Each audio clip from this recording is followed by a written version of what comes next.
طارق میر صاحب بہت نیک، پرہیزگار، خوش اخلاق، ملنسار آدمی ہیں. باقی ان کی کچھ علمی چیزوں سے علماء کو اختلاف ہے، وہ ہوتا ہے علماء کو، تو ان بعض چیزیں ان کی علمی ہیں جن سے اختلاف ہو سکتا ہے. اب پورا دنیا میں جاؤ گے کہ پورا ایک سے لے کے پورے 100 نمبر تو دنیا میں پیغمبروں کے علاوہ کسی کو نہیں دے سکتے بھائی. مولانا طارق میر صاحب کی اتنی خدمات ہیں، اتنے ان کے، اب تو بیچارے عمر زیادہ ہو گئی، اس طرح بول نہیں سکتے وہ. ہمیں یاد ہے جوانی میں ہم ان کے بیان سن چیخیں نکال دیتے تھے، یار کیسے کیسے لوگوں کی زندگیاں تبدیل ہوئی ہیں. اللہ کی بڑائی جب بیان کرتے تو ایسی اللہ کی دل میں بڑائی بیٹھتی، لوگ ان کا مذاق اڑا رہے ہیں. اب تو ہمیں اپنے ان اسکالرس کو بڑھاپے میں ان کا دیکھو، بڑھاپا خود ایک ایسی چیز ہے کہ جس کی وجہ سے اس کے ویسے ہی سب کچھ اللہ معاف کر دیتا ہے اس کا. تو اور شریعت میں حکم ہے ان من جلال اللہ اکرام الشیب المسلم، جب عمر زیادہ ہو جاتی ہے تو اس کا اکرام کا حکم ہے. تو اپنے جو بڑے لوگ ہوتے ہیں نا، ان سے غلطیاں بھی ہوں تو بس چشم پوشی سے کام لو. میں نہیں کہہ رہا غلطی کو صحیح مت کہو، اس غلطی میں ان کا ساتھ مت دو. غلط کو صحیح کبھی بھی نہیں کہا جائے گا، چاہے آپ کا ابا ہی کر رہا ہو وہ. لیکن اللہ بھی ابھی کبھی اصول ہے، قیامت کے دن نیکیاں اور برائیاں تولی جائیں گی.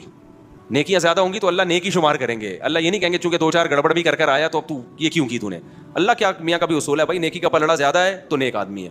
تو حضرت مولانا طارق میر صاحب سے علمی لحاظ سے کچھ غلطیاں اگر ہوئی ہیں، جیسے کہ علماء کو ان کی بعض چیزوں پہ اشکالات ہیں، تو وہ چند ہی غلطیاں ہیں. خیر ان کی بہت سے بھی زیادہ ہے، بہت زیادہ نہیں بلکہ بہت سے زیادہ، جو زندگیاں تبدیل ہوئی ہیں لوگوں کے دلوں کو، اور اخلاص اور ان کی دعائیں اور ان کے معمولات، عبادت. تو اس لیے ہم لوگ بہت زیادہ غلو کرتے ہیں. جب تھوڑی سی کسی سے کوئی غلطی ہوتی ہے تو ہم اس کو چھوڑتے نہیں ہیں.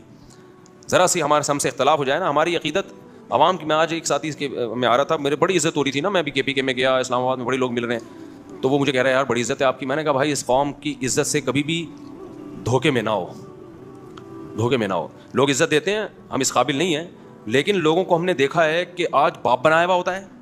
ذرا سی کوئی چیز سامنے آ گئی نا، مثال کے طور پر مجھے دیکھ لیا کہ میں لال بتی سگنل توڑتا ہوا جا رہا ہوں، ہو سکتا ہے مجھے پتہ، میرے بے خیالی میں یہ کام ہو گیا ہو، غلط ہے. ایک ویڈیو آ جائے گی اور جو عزت آسمان تک پہنچی ہوئی ہے نا، وہ دھڑام سے نیچے. پھر ہم 100 دفعہ بولتے رہیں گے یار مجھے پتہ نہیں. ابے لوگوں کو بولتے ہو سگنل نہیں توڑنا چاہیے، خود کیا کر رہے ہو؟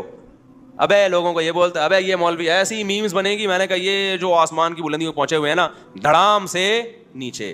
تو میں نے کہا بھائی یہ بڑا یہ عزت اللہ، ہم تو اس قابل نہیں ہیں. بہرحال ایک نعمت ہے اللہ کی، لیکن اس سے دھوکے میں نہیں آنا چاہیے. 2 منٹ میں ہماری قوم کیا کرتی ہے؟ دھڑام سے نیچے. ایسا ہوا ہے ماضی میں بھی بہت سے لوگوں کے ساتھ ہوا ہے.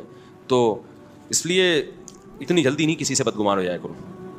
زیادہ سے زیادہ یہی ہوگا سگنل ہی توڑا ہوگا نا تو غلط ہے. مولوی صاحب سے بولا آپ پہ چیزیں سوٹ نہیں کرتی، تو مولوی صاحب کو چاہیے اعتراف کریں بھائی آئندہ نہیں کروں گا، کائنڈلی آپ لوگ کیا کر دیں، معاف کر دیں.